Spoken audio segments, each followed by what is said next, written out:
Well, Oppenheimer's out against Barbie. And I mean, compared to Barbie, Oppenheimer is a masterpiece, but that's not saying much at all. That movie was an absolute dumpster fire of garbage. But the question is, how was Oppenheimer? I mean, I didn't really like it that much.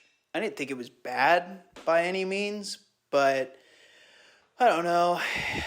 It felt very long, and it was very long, but that doesn't necessarily mean it's going to feel so long. But for a while, the pacing wasn't bad, but after like an hour and a half in, I started to really feel it. Earlier on in the movie, it focuses, a lot more just on his life before the atomic bomb, and I was pretty invested in that. And then obviously them making the atomic bomb, I was intrigued for most of the movie, but it never went anywhere very exciting. I mean, there were moments of intensity, more so internally in the Oppenheimer character, and I really liked those moments. Speaking of which, what's his name? Cillian Murphy, the guy who played Oppenheimer.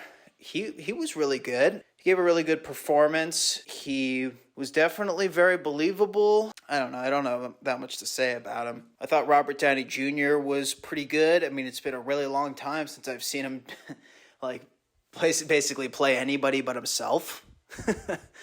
But yeah, he was pretty good. I mean, he was good. I mean, he didn't do anything like out of the park, exceptional.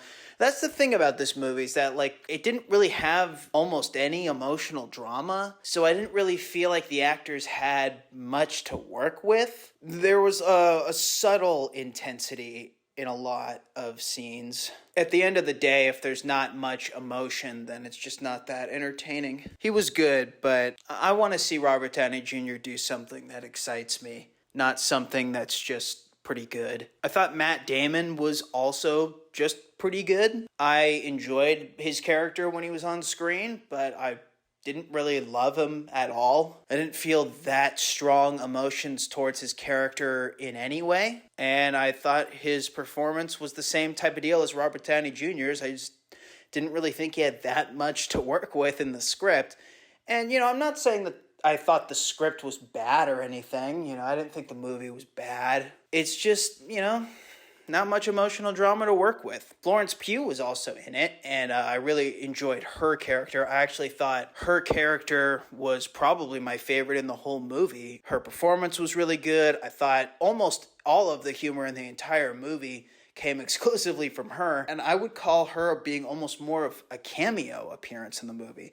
She's in a few scenes, but in the grand scheme of the length of the movie, she's in very, very little. But she made one of the strongest impacts to me. And you got to see her knockers, which was A-okay. With that small bit of personality on display, I'm sure it's not hard to see why I hated the feminist Barbie movie. Emily Blunt was also in this movie, and I thought she was one of the better ones for sure. She had by far the most emotional range out of any other performance in the movie. Her character just had a lot more to work with. Her character is an alcoholic and sort of has a firecracker personality.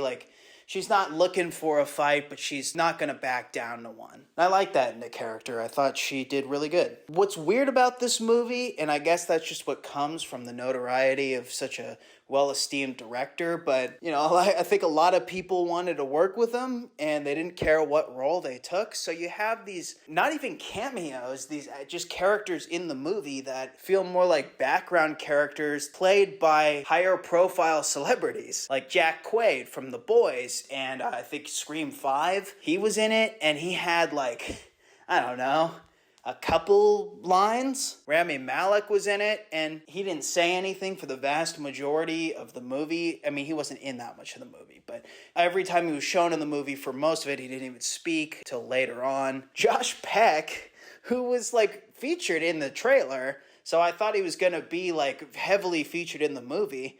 He only had literally 2 words of dialogue in the whole movie, so that was pretty hilarious. I don't know how to pronounce his name, but David Dashmalchian? I don't know. I enjoyed seeing him in the movie just because I I'm used to seeing him in Christopher Nolan movies. It's just like a fun nod to what came before. He had more to do than the people I just named for sure. He was actually a part of the plot. And I thought he did pretty good. Again, really not a lot to work with at all in terms of performance, but it was fine. Good to see him. Speaking of the script, it was written by Christopher Nolan and directed by him as well. And I will say, having the last Christopher Nolan movie I saw in the theater be Tenet, which I absolutely hated with every fiber of my being so much that I promised myself I wouldn't see another Christopher Nolan movie. Now, before I talk more about Oppenheimer, let me briefly explain why I felt that way. I just can't stand the way Christopher Nolan plays the background noises in the music louder than the dialogue, especially when that dialogue is important plot details. I'll never understand that, in his words, artistic decision that he started doing in a lot of his movies in more recent years, which I will say he did not do in this movie, which was a huge plus. And I'm taking off my Christopher Nolan ban. Well, I guess I already have taken it off because I just saw this movie, but I only saw it so I could review it because I felt like I had to. And you know, I at least now I know that I can watch his movies again in the future if they look good. But the other reason I hated Tenet was that basically all of the script, it like almost felt like they were just reading a textbook of the rules of the universe. But the script in this movie was miles ahead of Tenet. I mean, I hated Tenet. But this movie, like I said, I just thought it was okay. I thought the script was okay. I didn't always understand what was going on, but, you know, the entire movie is dialogue. There's talking constantly. This movie doesn't take any pauses to breathe, and it's almost always a bunch of people in a room all talking to each other about shit. So it's like, after a few hours of that, you know, your brain starts to almost go to mush a little bit at times. This movie definitely challenges the audience. This movie expects the audience to be smart and very focused. And for 98% of the movie, I was able to focus on it and understand what was going on. But there were just some moments where it was more difficult than others. However, in terms of his directing, I thought that it was actually really good.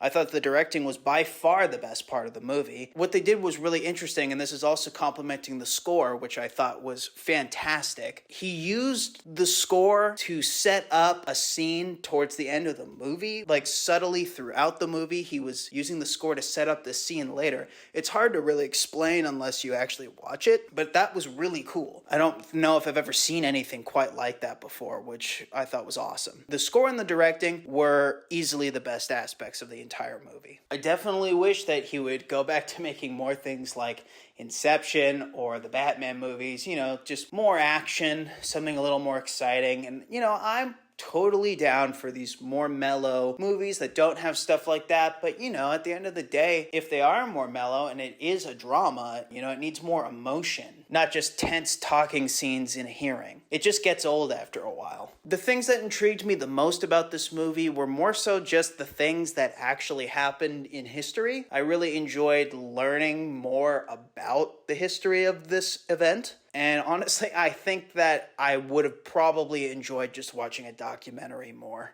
But watching a documentary just happens to not be as enticing as a new Christopher Nolan movie, especially after watching the trailer for Oppenheimer, which was a fantastic trailer. I enjoyed the trailer more than I enjoyed the movie. Then again, Tenet was an action movie, and I hated it. So, I don't know. It seems to me like Christopher Nolan hit a little bit of a slump, at least from my perception, and even though I didn't really like this movie that much, I do feel like from a directing standpoint, he's coming out of his slump. I don't know, it's too early to tell. Gonna have to see his next one to find out, but I don't know.